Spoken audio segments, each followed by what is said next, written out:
Hello दोस्तों, true crime Hindi में आपका स्वागत है।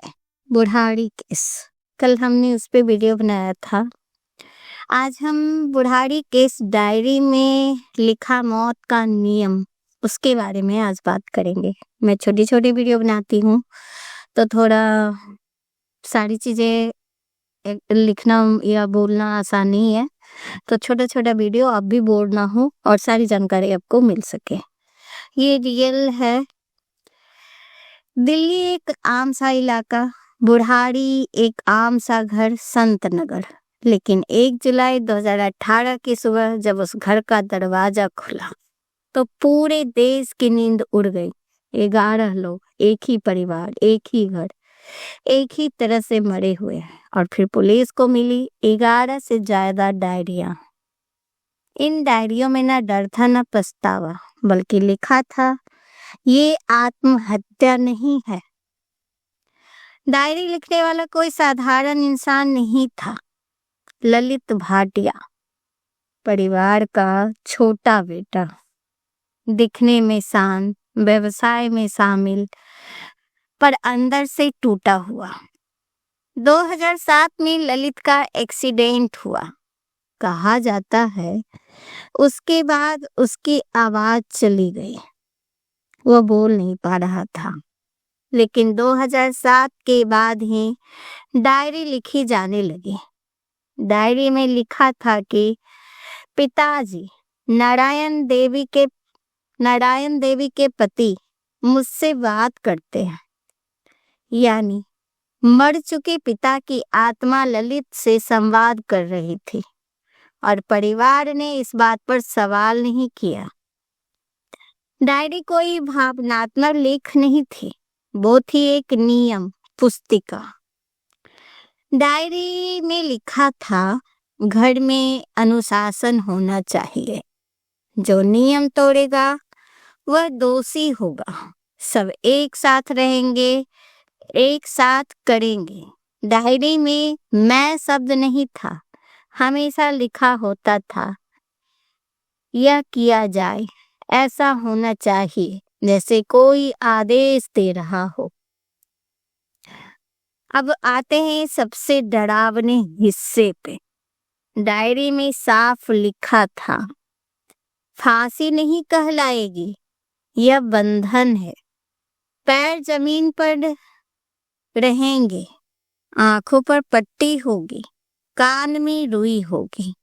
और सबसे खतरनाक लाइन थी जब जब सही होगा तब पिता स्वयं बचा लेंगे। यानी मौत की अस्थायी प्रतिक्रिया माना गया। डायरी के महिलाओं के लिए विशेष निर्देश थे। महिलाएं जोर से नहीं बोलेगी, महिलाएं मुंह ढकेगी, माँ सबसे पहले नियम मानेगी। सबसे चौंकाने वाली बात, डायरी में कहीं भी डर का जिक्र नहीं था।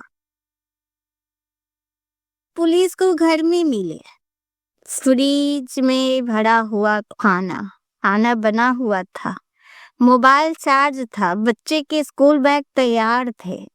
डायरी में लिखा था यह आत्महत्या नहीं, डरो मत, यह मुक्ति है। यह एक कलेक्टिव डिल्यूजन था, जहां एक व्यक्ति का भ्रम पूरे परिवार का सच बन गया। सबसे आखिरी पन्नों में लिखा था अब समय आ गया है, यह अंतिम अभ्यास है, सब ठीक होगा। कोई अलविदा नहीं, कोई माफी नहीं, कोई डर नहीं। जैसे मौत नहीं, कोई धार्मिक अनुष्ठान हो रहा। डायरी में कहीं भी मरने की बात नहीं लिखी थी, बल्कि लिखा था शरीर छोड़ना है, पिता स्वयं मार्ग दिखाएंगे। और यही वजह है कि परिवार को लगा वे मर नहीं रहे, बस एक परीक्षा दे रहे हैं। बुढ़ाड़ी केस डराता इसलिए नहीं क्योंकि 11 लोग मरे, बल्कि इसलिए क्योंकि 11 पढ़े लिखे लोग थे, एक झूठे विश्वास को सच मान बैठे। डायरी में लिखा हर शब्द आज भी हमें चेतावनी देता है। जब सवाल पूछना बंद हो जाए तो विश्वास सबसे खतरनाक बन जाता है।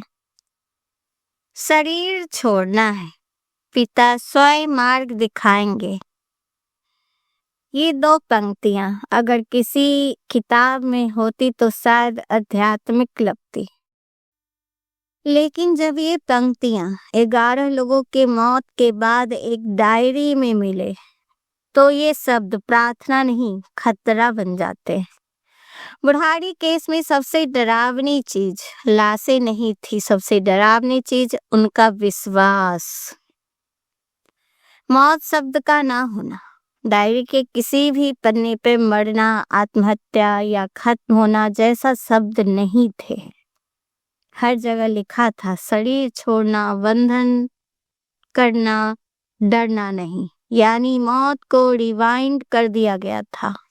यही वही तकनीक है जो कई खतरनाक धार्मिक कल्ट्स में देखी जाती है। जब शब्द बदलते हैं तो डर भी बदल जाते हैं।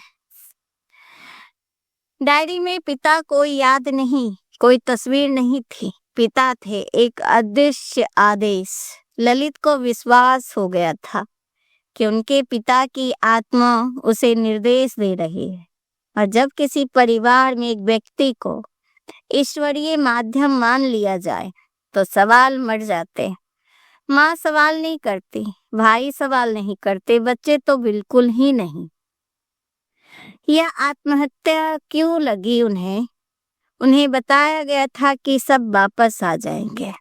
उन्हें बताया गया था कि पैर जमीन पर रहेंगे। उन्हें बताया गया था कि वह फांसी नहीं है।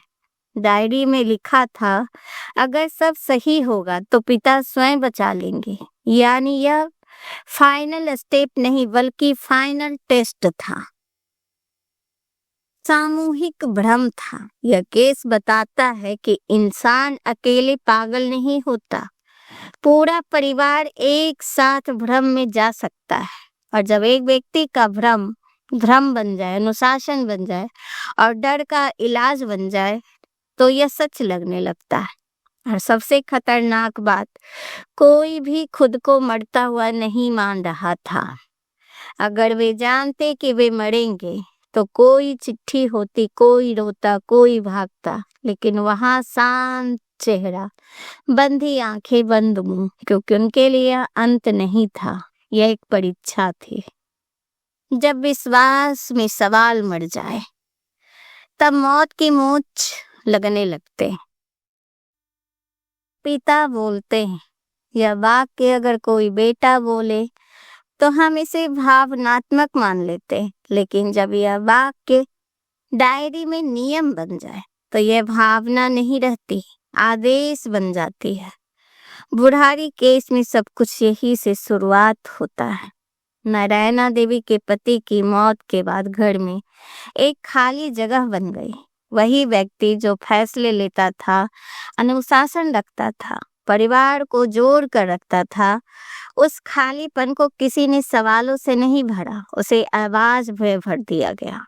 डायरी में लिखा मिलता है, पिताजी मुझसे बात करते हैं, वे मार्ग दिखाते हैं। यह कोई कहानी नहीं थी, यह लगातार लिखा गया दावा था।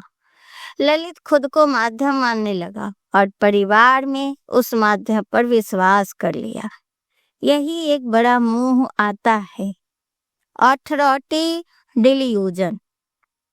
पिता को भगवान जैसा माना जाता था, आदेश भलाई के नाम पर थे, नियमों से घर में शांति लगती थी।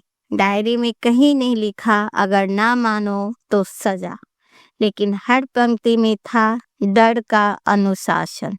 जब डर शांत दिखे तो लोग उसे आशीर्वाद समझ लेते थे। पहले कहा गया ऐसा करो, फिर लिखा गया ऐसा होना चाहिए, और अंत में यह अंतिम अभ्यास है। आदेश धीरे धीरे धर्म बन गया और धर्म में सवाल नहीं पूछे जाते। पिता की आवाज असल में किसी आत्मा की नहीं थी, वही थी एक इंसान का भ्रम जिसे पूरे परिवार ने सच मान लिया। और जब मरा हुआ पिता घर चलाने लगे तो जिंदा लोग अपनी जिम्मेदारी छोड़ देते हैं। और जिस घर में मरे हुए लोग आदेश देने लगे वहां जिंदा लोग सोचना छोड़ देते। तो आपको ये कहानी कैसी लगी हमें जरूर बताइएगा। अगर ये आपको सुनने में अच्छा लग रहा है तो आप हमें जरूर बताइए।